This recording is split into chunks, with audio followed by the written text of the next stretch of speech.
Aquí estamos de regreso dentro de un poco que siempre te da más.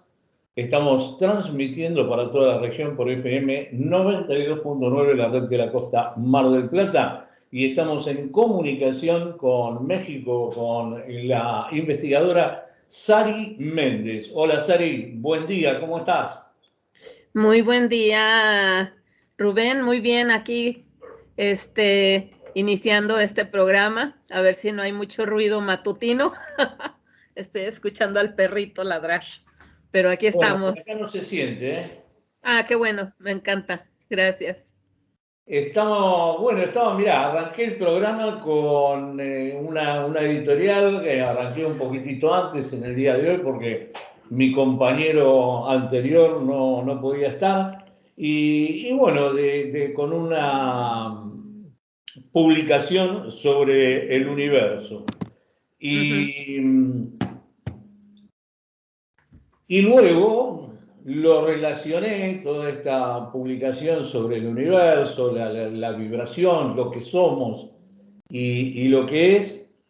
Y estaba leyendo ayer una nota que también la estaba leyendo ahora, sobre el reactor de Gabón, ¿no? Parece ser que hay un reactor nuclear de un tamaño descomunal y también aparentemente con una eficiencia descomunal, por lo menos para los conocimientos que podemos tener nosotros, en Gabón, en África, que no tendría nada más ni nada menos que 200.000 millones de años, según la publicación, ¿no? Y que estuvo funcionando 500.000 años. Y yo digo, ¿quién hizo eso, no? En esa tierra, prototierra, ¿no? Recién eh, fresquita. Y lo relaciono con todas las evidencias que hay en nuestro planeta, muchas de ellas negadas, muchas de ellas ocultas, que hay en nuestro planeta y en nuestro sistema solar, como lo venimos hablando siempre, de cosas que no coinciden con la versión de los hechos que nos quiere vender, eh, no sé si en los medios de información, una parte de la ciencia, que, bueno, quieren meter en un cuadradito todo y no cabe, ¿no? Entonces, tenemos una arquitectura impresionante que nos costaría muchísimo hacerla con la tecnología que tenemos en este siglo XXI. Y también nos hacen pensar, ¿no? El conocimiento que tenían los mayas de matemática, de astronomía, de arquitectura, que llegaron a hacer obras gigantes, y otro tanto que está oculto también, ¿no? Hay túneles, hay casi ciudades subterráneas que están ocultas, que no salen a la luz, que obligan a tapar las entradas para seguir reteniendo ese conocimiento. Y por otro lado vemos cómo intentan revelar alguna información sobre objetos no identificados, posiblemente sobre civilizaciones interestelares que andan por ahí, porque ya no lo pueden ocultar más, ¿no? Y eso lo comparo también con nuestro estado, ¿no? Con nuestro estado evolutivo, que generalmente, o el hombre común, no tiene acceso a todo este tipo de información, tampoco se interesa mucho. Y vive, o vivimos en la rueda como estos hámster, ¿no? Que andan dando vueltas en la ruedita y corren, corren, corren y siempre están en el mismo lugar, ¿no? Y bueno, hacía un análisis de eso y de que también nosotros somos constructores de realidad, ¿no? O sea, nosotros somos responsables por acción o por omisión de este estado del mundo, ¿no? Elegimos, como decía en Matrix, usar qué pastillita tomamos, la roja o la azul, ¿no? O sea, o nos hacemos cargo o seguimos dormidos y viviendo en sueños, ¿no? Sí, efectivamente, realmente lo que vivimos es consecuencia de nuestras acciones como seres humanos y pues responsables del planeta donde vivimos, ¿no? A veces nada más pensamos que somos responsables de lo que pasa dentro de nuestra casa y a veces ni eso, ¿no? Pero compartimos el planeta todos y creo que esa conciencia todavía no se logra alcanzar. Estamos bastante lejos de eso, por más que se hacen llamadas de alerta desde todos los frentes, ¿no? Y es lamentable. Y bueno, en cuanto a este reactor nuclear de Oklo, en Gabón, se le ha asignado 2.000 millones de años de antigüedad. Fue descubierto en 1972 por el físico Francis Perrin. Perrin fue un físico que aportó mucho al modelo atómico y a las leyes de comportamiento de los electrones en los átomos, encontrando también propiedades cuánticas que se sumaron a todo lo que se conocía ya desde años atrás de este tema, ¿no? Se enriquece el modelo atómico con la aportación de Perrin. Y él dice que estaba en una planta de procesamiento de combustible nuclear al sur de Francia, pensando, no puede ser. Dice que había un pedazo oscuro de mineral de uranio radiactivo extraído de una mina de África y que los datos científicos aceptados sobre la proporción constante de uranio en el mineral pues ya eran un hecho, ¿no? Él examinó el mineral de esta mina de Gabón y se continuó analizando durante un buen tiempo y se encontró que contenía una cantidad inferior de uranio 235 menor a lo habitual. ¿Esto qué significa? El material radiactivo va decayendo a lo largo del tiempo, tratando de alcanzar un estado estable en donde se vuelva no radiactivo. Eso le pasa a todos los elementos. De hecho, los elementos normales, estables, que no producen radiactividad, fueron alguna vez producto de una reacción nuclear, de un decaimiento de alguno de estos materiales, puesto que todo el material del universo proviene de explosión de estrellas. Y estos científicos se hicieron la pregunta de que solamente ligeramente inferior a lo habitual, pero que marcaría exactamente el tiempo durante el cual aparece esa gran mina. Entonces, es un reactor nuclear gigantesco. Para esos tiempos ha sido un hito el estudiarlo. Luego, ya más acá, en 2018, aparece un artículo donde se presentan fotografías del lugar de la mina y que se llega a la conclusión de que ese decaimiento de uranio podía estar asociado no a un decaimiento natural, sino artificial, como si hubiera sido sembrado allí una gran ojiva nuclear para uso quizás de extracción de energía y que no corresponde a la naturaleza del uranio que se encontraría en alguna montaña, ¿no? No forma parte de una mina. Eso es lo controversial, o sea, no solo el tiempo, sino también la naturaleza del uranio que hay ahí, que no se encuentra entre las rocas, sino que tiene una composición totalmente casi pura que hace también una zona altamente peligrosa por el tema, ¿no? Sí, igual yo leía que hicieron los estudios porque se creían que los habían estafado con la mina. ¿Te me cortaste? Hola. Perdón, no me corté, es que me vino un estornudo, perdón a Ah, todos. Sí, voy a tener que sacar desapareció de la Sari.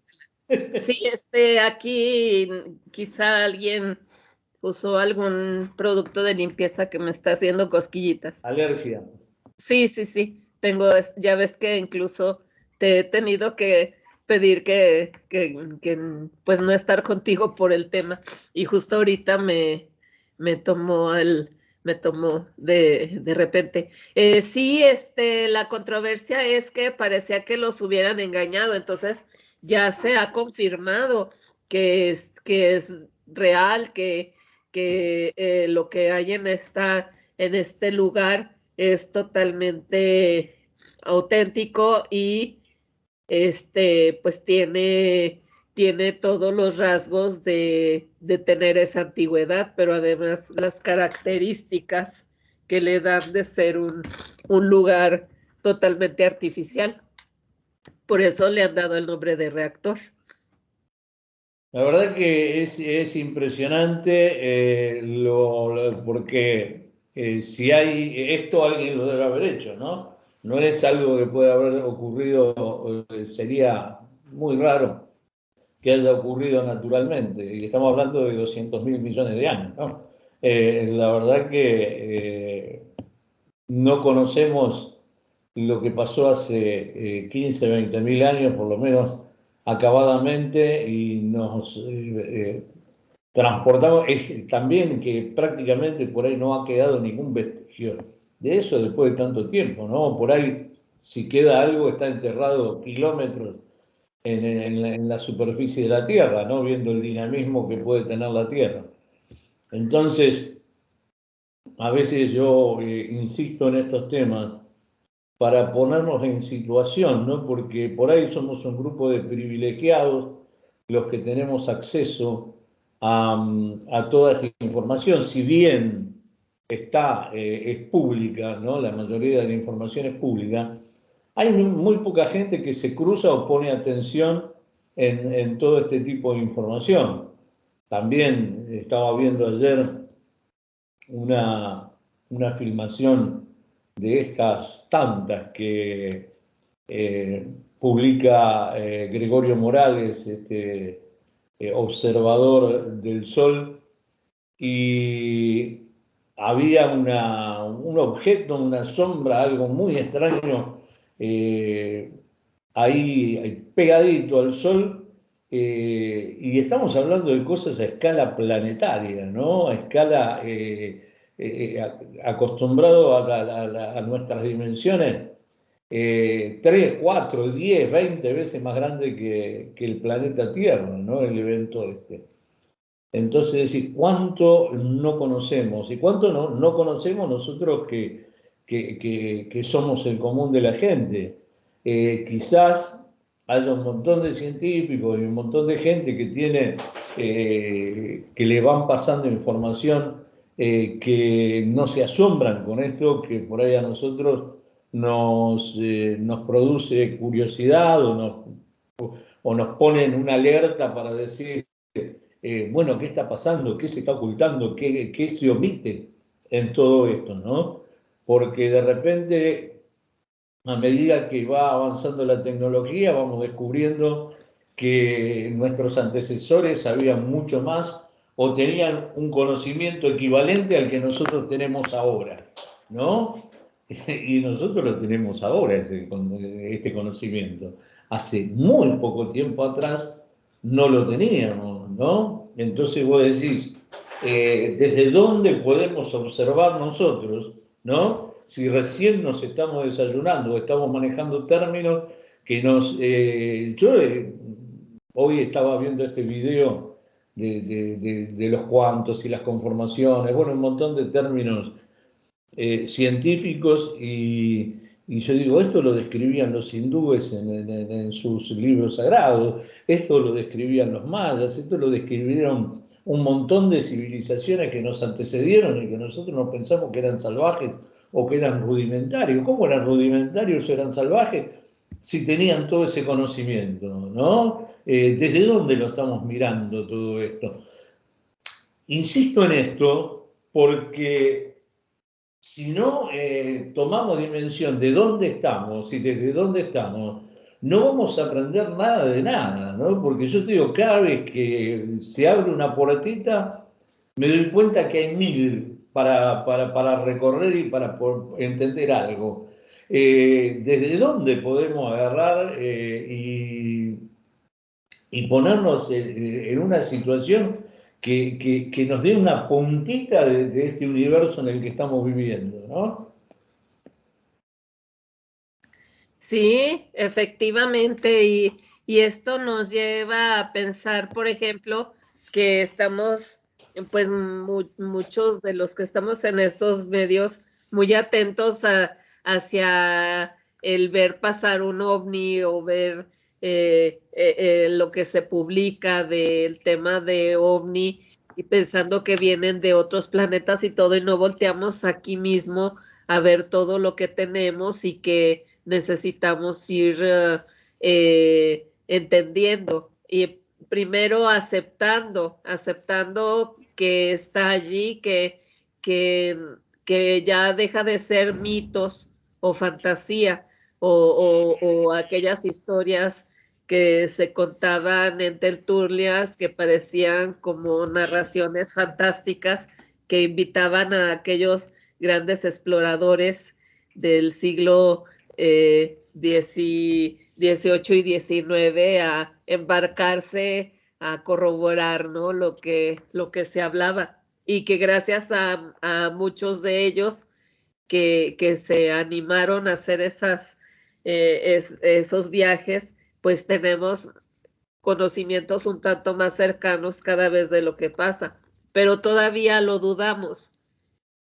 Por ejemplo, de actualidad tenemos el tema de Paititi, que no lo debemos ver como un lugar lleno de oro y de riquezas y que el que lo encuentre se va a hacer millonario, que pues era a veces la intención de esos exploradores que te comento, ¿no?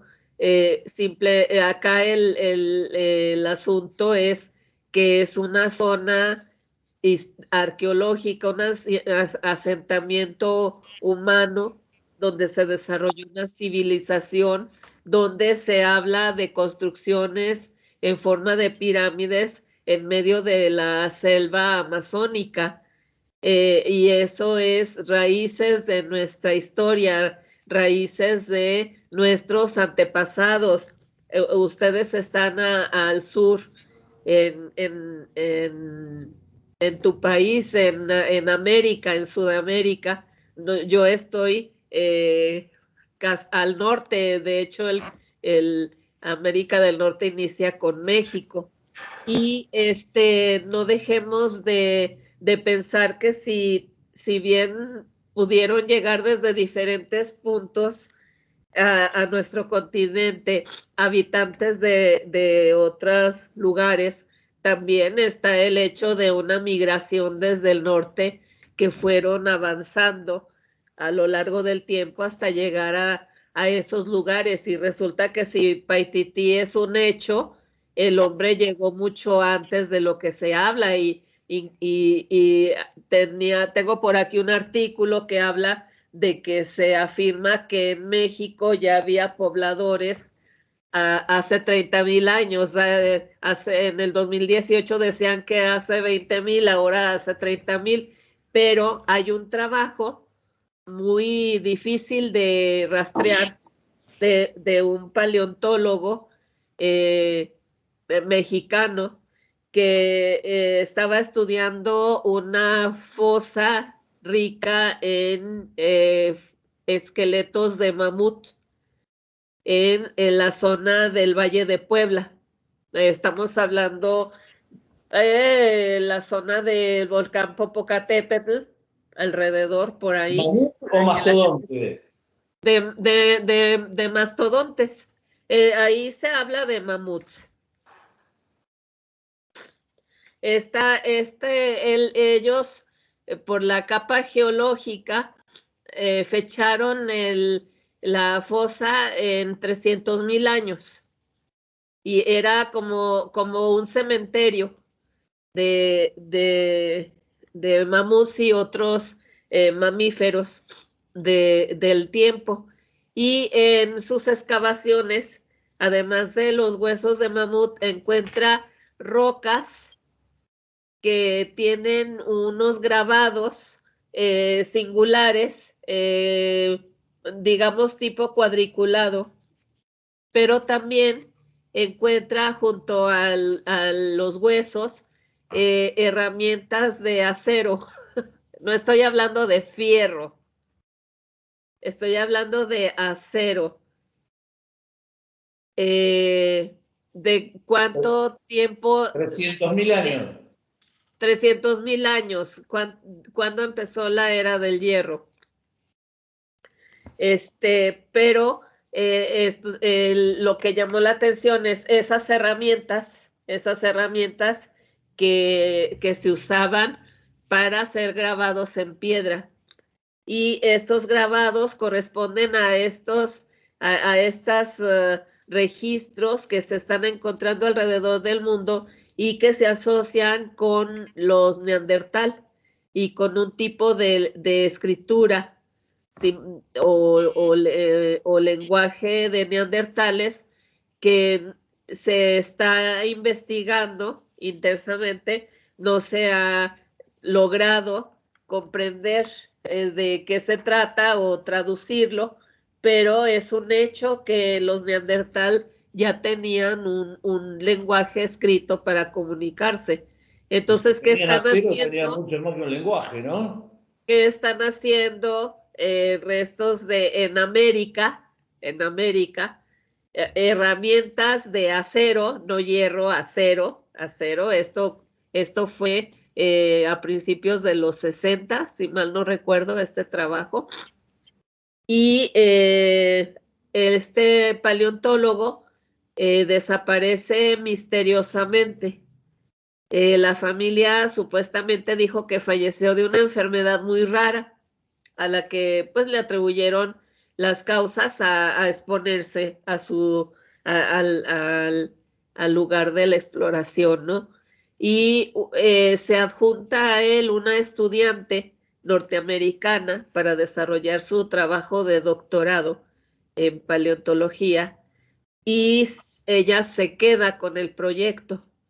Ella intenta rescatar los papeles, los papers que ya tenía para su publicación este investigador mexicano, y cuando intenta entregarlos para que sean publicados es asesinada misteriosamente. Yo encontré en Amazon, no, en Mercado Libre, en las ventas de usados, las fotografías de la portada y de algunas páginas del libro que publicó este investigador en ese tiempo. Por aquí, entre mis cientos de fotografías que debo tener, lo debo tener guardado. De este caso, a mí me puso al corriente Pablo Novoa y yo le mandé las fotografías del libro y hasta ahí llegamos, pero lo que nos llamó la atención, incluso encontré las fotografías de esas piedras que él también me había compartido, y yo encontré más material. Entonces estamos hablando de la presencia de tecnología en México de hace 300,000 años, y aquí nos están diciendo que ya se afirma que el hombre ya estaba presente en México hace 30,000 años. Creo que les falta un cero en la Claro, noticia, ¿no? También se encontraron huellas de Neandertal hace poco aquí en México, y están datadas también entre 20.000 y 30.000 años, pero se encontraron vestigios, pero ya con uso de cierta tecnología rudimentaria de aquel tiempo. Entonces, el reloj va corriendo hacia atrás. Yo creo que esa gran revelación que esperamos se está dando a cuentagotas, pero cada vez más abierta, y cada vez hay más científicos que se están atreviendo a hablar de diferentes temas que creo que hasta hace 2 o 3 años todavía permanecían muy prohibidos, ¿no? ¿Cuántas veces nos censuraron una publicación? Y aparte hay un ataque del mismo círculo científico, hay un ataque feroz para el que osa contradecir la línea oficial, no es una línea oficial que muchísimas veces es inconsistente, ¿no? Bueno, hemos hablado en alguna oportunidad de los restos que ya también cada vez más evidente de criaturas gigantes, homínidos, que cuando me refiero a gigantes no me refiero a gigantes de 2 metros o 2,5 metros, me refiero a 7 metros, a 9 metros, gigantes, gigantes, ¿no? Y hay evidencia de que hubo también ocultas, se ocultan, desaparecen de los museos, pero hay, o se han aparecido a través del tiempo, incluso hay filmaciones, hay fotografías de todo esto, ¿no? Entonces vos decís, lo que no entiendo es el porqué, ¿no? Del ocultamiento de todo eso. Claro, conocimiento es poder, ¿no? Por ahí quizás sea por eso. Pues claro que sí, el asunto aquí es que como nuestras culturas, la cultura que se pone al alcance del público en general o de la gente común, estuvo mucho tiempo monitoreada eh, por la iglesia. Esa es la realidad. Y el hecho de hablar de fechas que van por detrás de lo que se asigna para el Génesis de la Biblia causa polémicas, ¿no? Recordemos que en la época del oscurantismo, solo los religiosos muy privilegiados y solo de ciertas congregaciones u órdenes como de los franciscanos, de los jesuitas, de los agustinos, estaban autorizados para desarrollar estudios que les dieran más conocimientos en alguna área. Y solo ellos tenían la información, y solo privilegiados de las grandes cortes podían tener acceso a ella, ¿no? Si algún mortal se llegaba a enterar de la situación, era acusado de hereje y era sometido a la Santa Inquisición, ¿no? Más si empezaba a divulgar de lo que se había enterado, o sea, no se podía, la gente no podía tener más allá del conocimiento que sus gobiernos monárquicos y la iglesia permitía.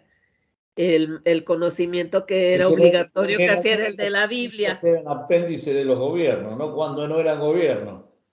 Entonces, conforme va aumentando la libertad la libertad para obtener, para educarse, para tener conocimiento, y aquí, pues yo luego no sé si molesto, pero me da risa porque fueron congregaciones de religiosos, otras las que empezaron a pugnar para que se educara a los niños, para que la gente aprendiera a leer, a escribir y a hacer cuentas, por lo menos.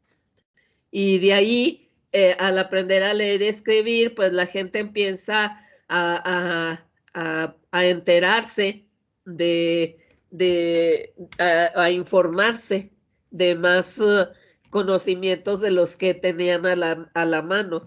Entonces eso hace que se convierta ya como algo ya natural y normal, que creo que en nuestro tiempo empieza a decaer, ¿no? Yo lo vi como maestra, yo empecé a principios de los 90 como docente, pero estuve en contacto con la docencia toda mi vida porque mi madre fue docente. Y,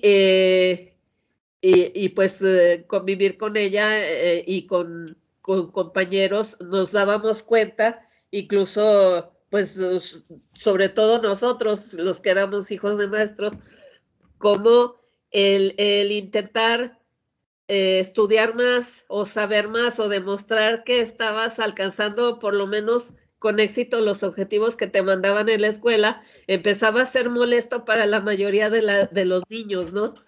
Y entonces se empezó a generalizar, digamos, de los 70s hacia acá, el que antes el alumno sobresaliente era admirado por toda la escuela y pasó a convertirse el más sobresaliente de la escuela a ser el apestado, porque la mayoría no, y se ha perdido esa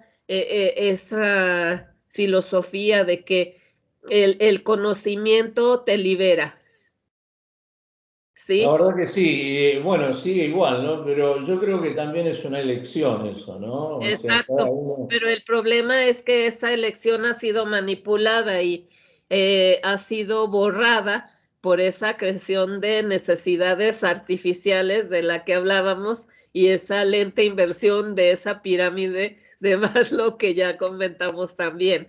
Para manipular, o sea, Exactamente. Entonces, ¿por qué se ha ocultado la información? Pues por eso, porque se pierde el control de las grandes esferas por la gente.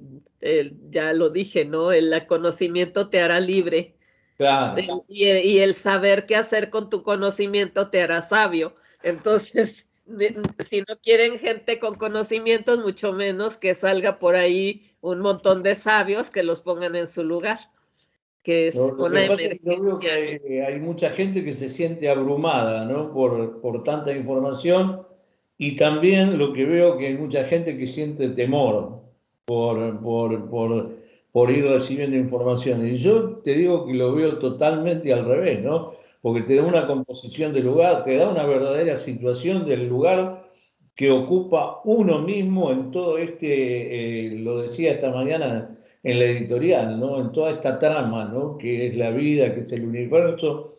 Nosotros somos algo microscópico, pero que estamos ahí, también fundamental, ¿no? Yo creo que cada pieza en todo este tejido es fundamental, pero no única, ni única en su especialidad, ¿no? Pero es una más del montón que sirve al conjunto, ¿no? O sea, el todo creo que, bueno, es mucho más que la suma de las partes, ¿no? Sí, así es. Y bueno, yo creo que también ese despertar de la conciencia que se espera deberá incluir esa apertura para, para ponerse, ponerse en camino de acceder al conocimiento, lo que se dio a llamar una educación básica, ¿sí? O conocimientos generales que les llamaban, eh, y que también han ido siendo descartados porque el fomentarle a las personas tener una cultura general implica que se interesen por algo que sea para ellos algo llamativo personalmente y entonces empiezan a enriquecer de conocimiento y pues imagínate, todavía no nos podemos liberar de ese amarre cultural que nos han ido imponiendo a lo largo del tiempo y que como que empezó a, a romperse en ciertos años de la posguerra, después de la Segunda Guerra Mundial, y que de repente de repente vuelve a retomarse ese control, te digo, más o menos a partir de los 70, que es desde donde los educadores nos hemos ido dando cuenta que empezó esta oleada en ciertos países y luego se fue extendiendo. Lo peor es que donde se empezó a dar más fuerte fue en países en que se llamaban en vías de desarrollo del tercer mundo, ¿no? Así como para no dejar que se superaran, para no arrollar a las grandes potencias que se alimentaban y se siguen alimentando de estos países, ¿no? Incluso países de Europa han caído ya en el juego. El afiliarse a esa comunidad económica europea, en vez de beneficiar a todos los países de la comunidad, metió en un gravísimo problema económico, cultural y social a varios países que no han aguantado el ritmo y se están hundiendo. Además, se están hundiendo y están sufriendo los embates de la migración por ser entrada a Claro, Europa. porque no es cooperativo, ¿no? Es Exacto. siempre con la misma escala eh, no me sale la palabra, bueno, permanencia me sale, pero no es la Permanece. palabra. Sí. Eh, bueno, hay países preferenciales y países de segunda, La ¿no? Dentro de la preferencia. misma Comunidad Europea, que son los que manejan, bueno, la misma distribución de poder que existe en este sistema, ¿no? Yo creo que es necesario cambiar el sistema, ¿no? El sistema Sí. creo que se va a ir cayendo por su propio peso, se está cayendo una vez que cruje en el mundo, espero que no nos lleve a todos en su caída, ¿no?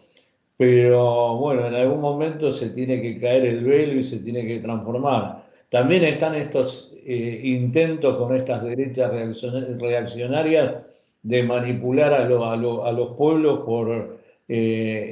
para autoinfringirse daño, ¿no? Pueblo contra pueblo, que son estos intentos fascistas que están rebrotando en todo el mundo, ¿no?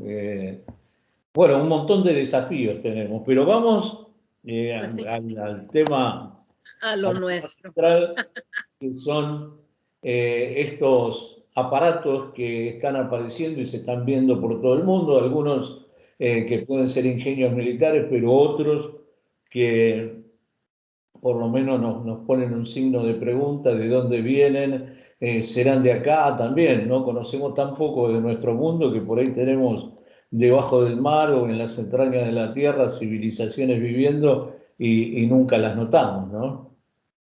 Sí, y fíjate que con este tema, bueno, pues se publicó recientemente otro video de otro ovni grabado por el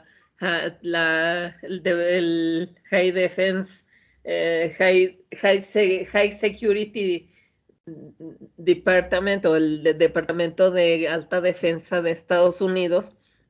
Ya había circulado este video después de otro que se publicó también de ovnis en el desierto de Arizona, que por ahí tenemos nosotros eh, en Viajero, fue donde lo analizamos. Y yo ya tenía noticia de ese video, pero ahora sí se ha publicado como desclasificado por por la defensa de los Estados Unidos. Y le pusieron el nombre de Patito de Hule, porque pues aparenta esa forma, ¿sí? Y ese video fue grabado el 23 de noviembre de 2019. A lo mejor no tiene mucho interés para la gente estar pues ya viendo qué va pasando el ovni velozmente, etcétera. Pero lo importante es que se están dando a conocer estos videos ya con esa desclasificación al público y con más frecuencia.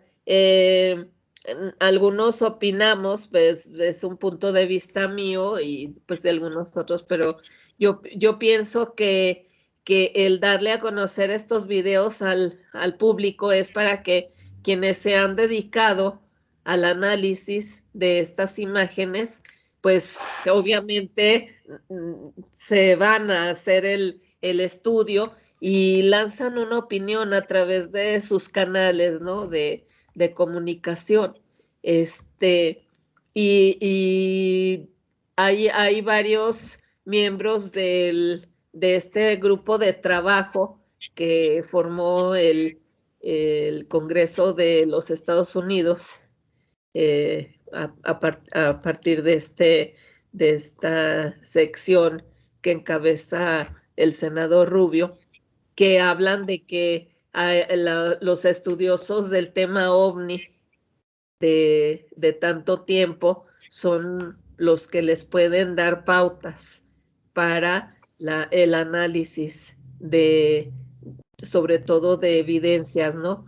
Que ya el aplicar un método científico o el conocimiento científico de expertos, pues ya se dará, pero que la aportación que han hecho grandes investigadores como Hynek, por ejemplo, que para mí puede ser el que ha visto el tema de la manera más científica posible y que ha puesto a la mano el trabajo de otros investigadores, pues está siendo tomado en cuenta. Entonces, acá bromeábamos nosotros entre gente de Sephora y otros amigos de acá, ufólogos, que nos comunicamos de repente de que ahora los científicos están abiertos a aprender de nosotros para ponerse a trabajar y eso está muy bien, ¿no? Eso es lo relevante. Ya Robert Duck se ha hecho viral y está muy interesante.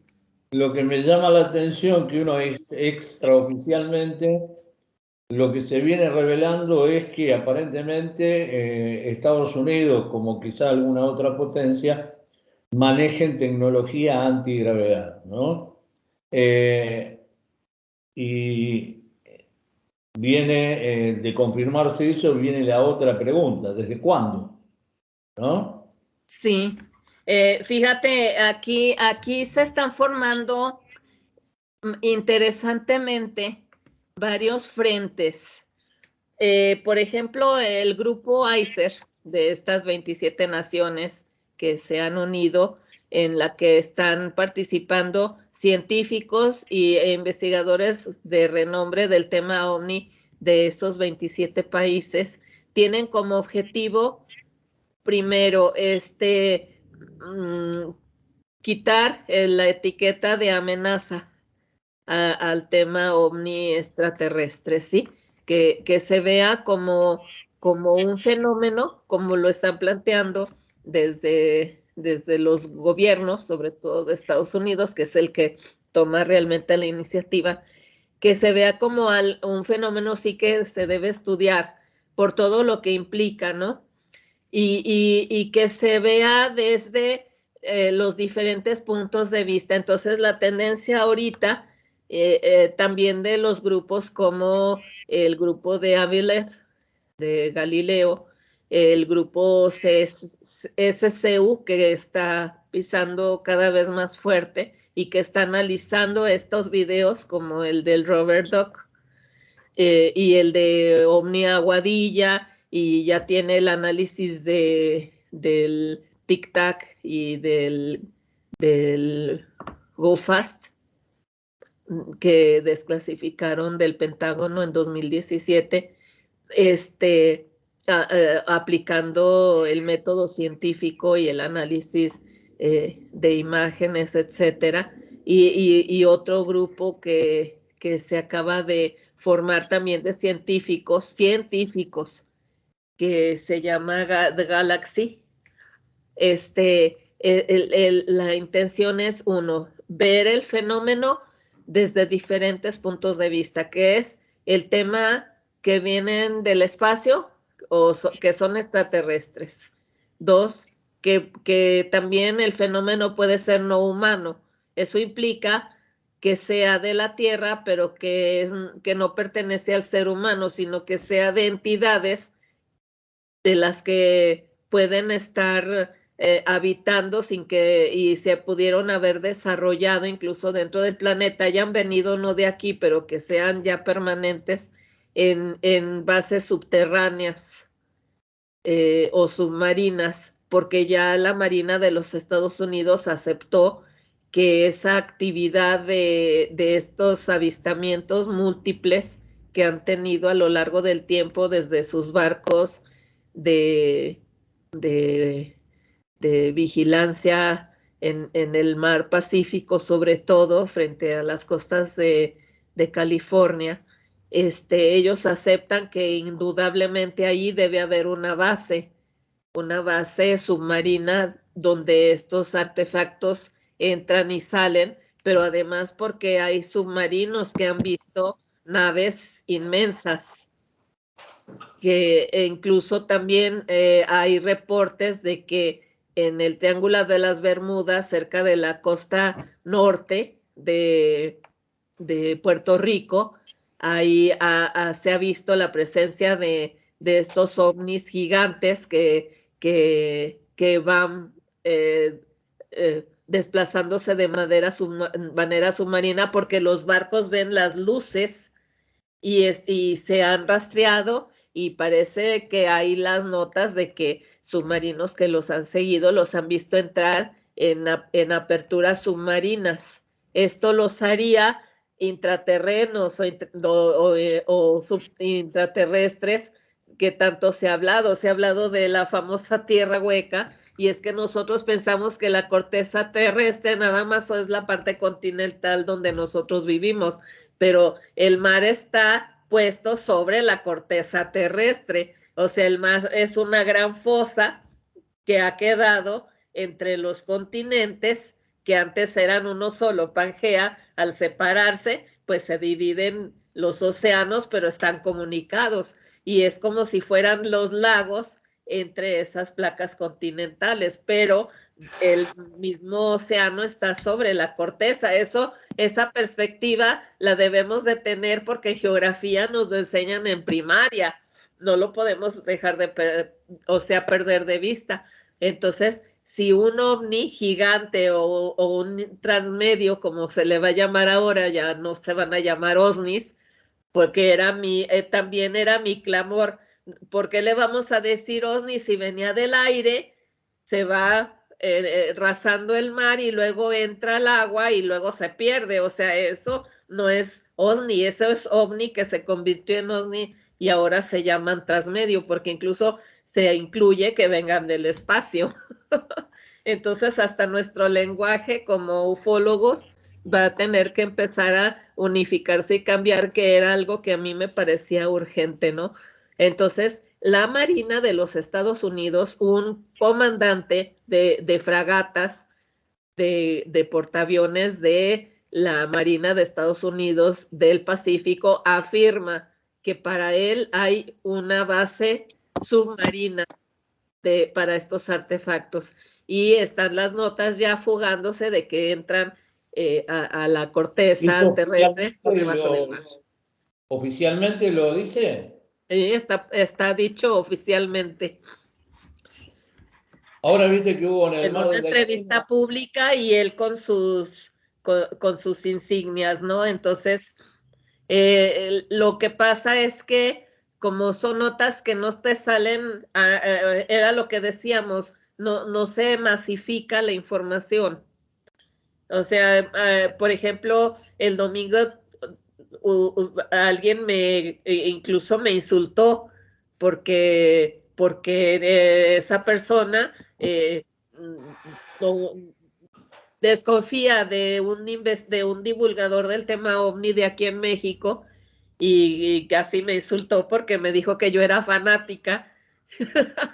Entonces, el problema es ese, que hay mucha gente que está leccionada de que los temas son fraude, y desacreditan o le quitan interés a esas notas, pero las notas están en el New York Times, en el Post, en el European Press, en el Ukrainian Press, o sea. Incluso hay personajes de todas las esferas más altas de gobierno que están hablando del tema. O sea, este es un Están tema en que... Fox News, en CNN, o sea, y están saliendo los personajes a hablar públicamente, y Ministro esta de apertura se va a Defensa. dar con lo del Senado.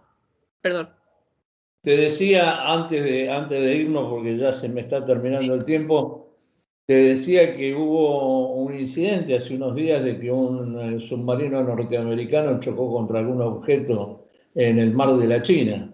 Sí, aquí tenemos la nota también, yo la compartí acá en mi muro, de hecho lo abrí porque la información está fuerte. Incluso también de la parte de la arqueología prohibida, por allí publiqué en Sari Méndez, es mi página de Facebook, para que conozcan ese lugar Chico Mostov de que te hablaba la vez anterior, de donde se sabe que partieron o hicieron escala antes de llegar a Teotihuacán. Y por ahí está la nota y lo publica Fifi Prudent, es un arqueólogo francés. Entonces, yo les estoy compartiendo esa información. Y sí, el submarino era norteamericano y choca contra un objeto desconocido en China. Entonces, ahorita la investigación va en qué era el objeto, pero como no se reconoce el tipo de objeto por el daño que causó, pues ahorita permanece con un objeto no identificado y sería entonces un OSNI.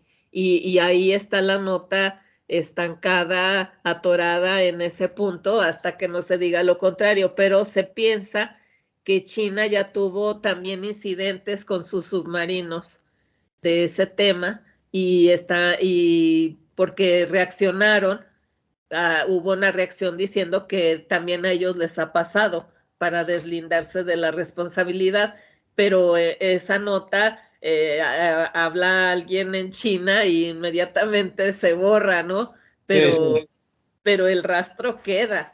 Entonces, sí ocurrió, me parece que fue el 8 de octubre o el 1 de octubre, el día que ocurrió ese evento, fue 1 de octubre y lo publican hasta el 8 de octubre, lo dan a conocer, porque pues se mantiene oculto mientras se llevan a cabo informaciones, pero pues la información aquí mundial se, se fuga, ¿no? Y bueno, otra cosa que sí me gustaría comentar rápido antes de irnos es que Robert Salas, quien fue un capitán encargado de un silo, de una instalación de misiles nucleares, de una base aérea y de misiles nucleares en Norteamérica, en 1967, vivió la experiencia de que le desactivaran las 10 ojivas en los hilos después de que el personal de vigilancia afuera que tenía a su cargo le informan de que había ocurrido un avistamiento de ovnis con un plato de 9 metros que se pasó un buen tiempo sobre la base, ¿no? Y que ocurre, que ahora se sabe también que lo mismo ocurrió el mismo día y simultáneo en otra base. Igual, y allí sí hubo más testigos de tierra y el jefe a cargo de ese campo también organizó una conferencia con los testigos de 4 casos de desactivación de misiles nucleares para enviar una iniciativa también al Congreso, a los congresistas de los Estados Unidos, para que se tome en cuenta también el estudio de estos eventos, debido a que entran también en el tema de seguridad nacional, que es el pretexto por el cual se arma esa comisión a partir de la ATIP del Pentágono, y pues que nos tienen en espera, ¿no? De lo que dicen, pero ya dijeron que hay de todo, hay humanos, hay no humanos y hay inexplicables, ¿no? Entonces que se debe de profundizar y pues ya eso ya es un avance. Bueno, Sari, como siempre, un placer hablar con vos Gracias. y bueno, seguramente la semana que viene estaremos nuevamente en comunicación con este y más temas. Pues sí, así es, Rubén, siempre hay algo que contar. Un abrazo. Un abrazo, Rubén, gracias.